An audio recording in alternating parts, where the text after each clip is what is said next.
Hello student, आप सभी का हमारे इस यूट्यूब चैनल पर स्वागत है। आज हम लोगों की जो क्लास होगी वो होगी कोरोना वायरस पर। यानी यहाँ पर आज हम बात करेंगे ये इसकी संरचना कैसी होती है। यानी बोल सकते हैं आज का जो टॉपिक रहेगा वो होगा स्ट्रक्चर ऑफ कोरोना वायरस या फिर स्ट्रक्चर ऑफ कोविड-19। तो इसके स्ट्रक्चर को समझते हैं। अब इसके स्ट्रक्चर को समझने से पहले आप लोगों से मैं कुछ क्वेश्चन करना चाहता हूं, है ना। क्या क्वेश्चन है? पहली बात तो इसका नाम जो है वो कोरोना वायरस क्यों पड़ा। आप कहोगे सर ये क्वेश्चन क्यों पूछ रहे हो? क्योंकि मैं जो इससे पहले मैंने आप पर पूरा एक वीडियो अपलोड कर रखा है, लेक्चर 1 और लेक्चर 2, वहां पर आप जाकर पढ़िए, आपको पूरा इंफॉर्मेशन मिल जाएगा, ठीक है। और दूसरा क्वेश्चन ये कर रहा हूं कि कोविड-19 का फुल फॉर्म क्या है, ये आप जरूर कमेंट करके बताना। चलिए तो अब हम बात शुरू करते हैं कोविड-19 कोरोना वायरस।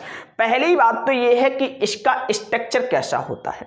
इसका स्ट्रक्चर कैसा होता है तो आप देखिए, आप कहोगे सर ये तो बड़ा इजी क्वेश्चन है। इसका स्ट्रक्चर जो होता है राउंडेड होता है। कैसा होता है? राउंड स्ट्रक्चर शो करता है। ये कैसा स्ट्रक्चर शो करता है? राउंड स्ट्रक्चर, यानी गोलाकार होता है। क्लियर हो गया। अब दूसरा क्वेश्चन आपके दिमाग में बनता है कि इसका डायमीटर कितना है। इसका डायमीटर बोले तो व्यास। इसका व्यास कितना है तो आप कहोगे सर इसका व्यास 120 नैनोमीटर होता है। कितना होता है? 120 नैनोमीटर होता है, ठीक है।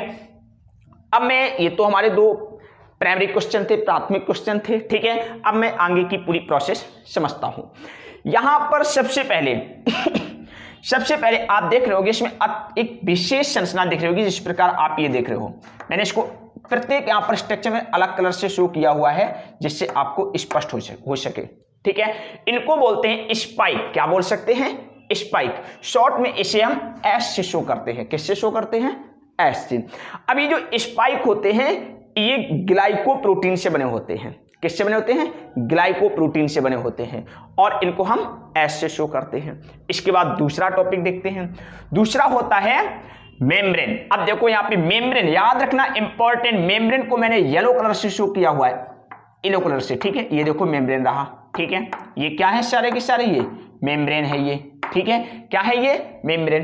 तो एक तो क्वेश्चन आप देख रहे होगे कि सबसे ज्यादा जो मिलने वाला प्रोटीन है, सबसे ज्यादा जो मिलने वाला प्रोटीन है वो कौन है? मेम्ब्रेन प्रोटीन है, ठीक है।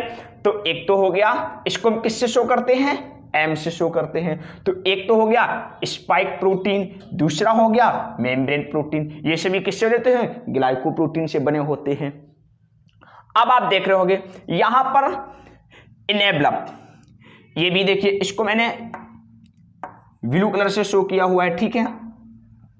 इनेवलप जो होता है इसे हम ई से शो करते हैं। किससे शो करते हैं? ई, ठीक है। तो ये भी एक हो गया इनेवलप प्रोटीन। क्या हो गया? इनेवलप प्रोटीन। तो यहां पर हमने 3 प्रकार की प्रोटीन देखी है, स्पाइक, मेम्ब्रेन, इनेवलप।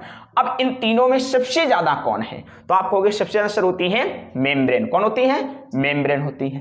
अब इन तीनों की एक विशेषता और देखिए, ये पूर्णतः चाहे आपकी इनेवलप रही हो, चाहे आपकी मेम्ब्रेन रही हो और चाहे आपकी स्पाइक रही हो, पूर्णतः आंतरिक सतह तक स्पर्श कर रही है ना। कहां तक स्पर्श कर रही हैं? आंतरिक सतह तक। देखिए यहां तक, ठीक है, यहां तक ये, ठीक है। तो 3 पॉइंट याद रखना। एक तो इनके नाम, ठीक है, शॉर्ट फॉर्म SME। दूसरा ये पूरी आंतरिक स्तर तक स्पर्श करती हैं, सरफेस पर नहीं होती, पूरा अंतः स्तर को स्पर्श करती हैं।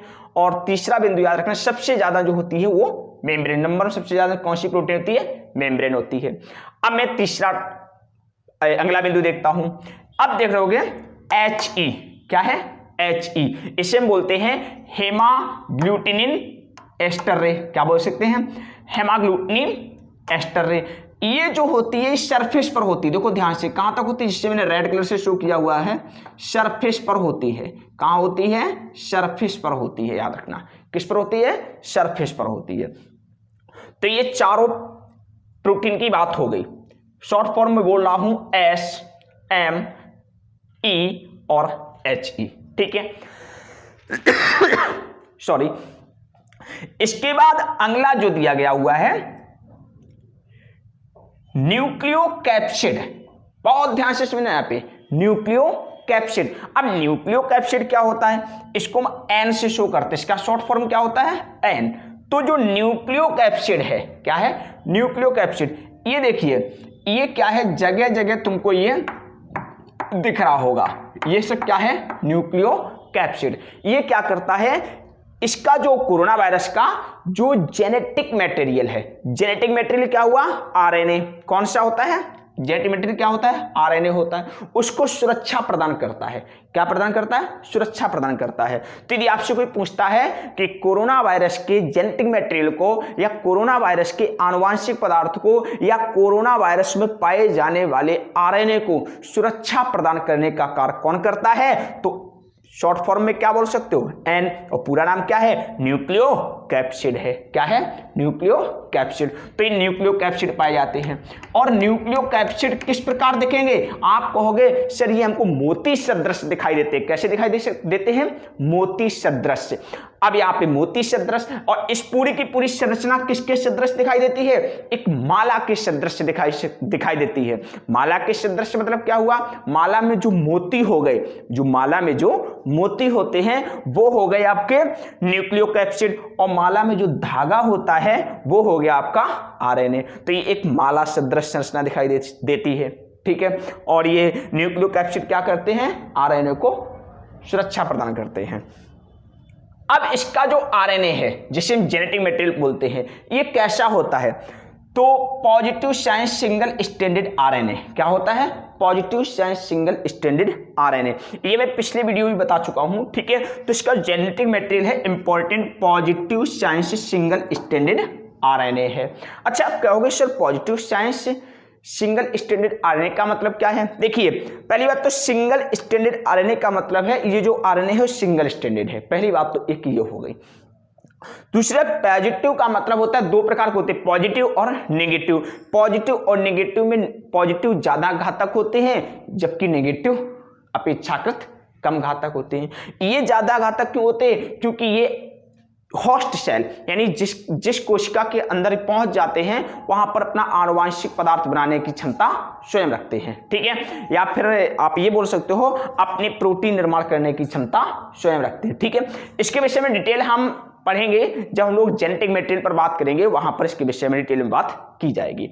इसके बाद जो आप ये देख रहे हो व्हाइट कलर से जो मैं बना रखा है, ठीक है, इसको क्या कहते हैं, जो पूरी की पूरी सरफेस है इसको कहते हैं लिपिड बाइलेयर। क्या बोलते हैं, लिपिड बाइलेयर की सरफेस कहते हैं। मतलब जो सरफेस बनी होती है किसकी होती है, लिपिड बाइलेयर होती है। क्या होती है, लिपिड बाइलेयर होती है। तो यहां पर आपको मैंने जो इंपॉर्टेंट टॉपिक हैं वो सभी बताए, ठीक है। ये पूरा स्ट्रक्चर है, ये आपको अच्छे से पता होना चाहिए, ठीक है। जैसे मैं एक बार रिकॉल कर देता हूं, सभी के शॉर्ट फॉर्म पता होने चाहिए, ठीक है। स्पाइक को एस से शो करते हैं, मेम्ब्रेन को एम से शो करते हैं। इसके बाद आप आइए इनेबलप को ई से शो करते हैं, फिर मेगा ग्लूटिनिन एस्टर रे को एच ई से शो करते हैं, न्यूक्लियो कैप्सिड को एन से शो करते हैं। सबसे ज्यादा जो पाई जाने वाली ग्लाइकोप्रोटीन है, सबसे ज्यादा जो ग्लाइकोप्रोटीन है वो क्या है, मेम्ब्रेन है, ठीक है, एम है। और दूसरी बात यहां पे इसमें जो जेनेटिक मटेरियल है, जेनेटिक मटेरियल कौन है, सिंगल स्ट्रैंडेड आरएनए है ना, positive charge single stranded RNA भी बोल सकते हो। अब इस जो जेनेटिक मटेरियल है इसको जो प्रोटेक्शन देने का काम या फिर बोल सकते हो सुरक्षा देने का जो कार्य करता है वो करता है न्यूक्लियो कैप्सिड। कौन करता है, न्यूक्लियो कैप्सिड। और इस पूरी की पूरी संरचना एक हमको माला के समान दिखाई पड़ती है। और इसमें जो पूरी सरफेस होती है, जो वृत्ताकार सरफेस होती है, उसमें जो पूरा आपको सर्कल दिखाई देता है वो किससे बना होता है, लिपिड बाई लेयर से बना होता है। किससे बना होता है, लिपिड बाई लेयर से बना होता है। स्पाइक किससे बने होते हैं, ग्लाइकोप्रोटीन से बने होते हैं, है ना। लगभग ये सभी ग्लाइकोप्रोटीन ही हैं ये, ठीक है, याद रखना। लेकिन मुख्य रूप से मैं स्पाइक को यहाँ पे लिख रखा है, ठीक है। दूसरी बात, इसका डायमीटर कितना होता है, 120 नैनोमीटर होता है। इसका स्ट्रक्चर कैसा होता है, राउंडेड होता है, ठीक है। इस प्रकार आज हम लोगों ने पूरे कोरोना वायरस के स्ट्रक्चर को समझा। इस प्रकार आप लोगों को कोरोना वायरस पर अगली क्लास आने वाली हो, अगला लेक्चर जब आएगा तो वहां पर आपको इसके विषय में और सारी शेष इंफॉर्मेशन प्राप्त होगी। धन्यवाद।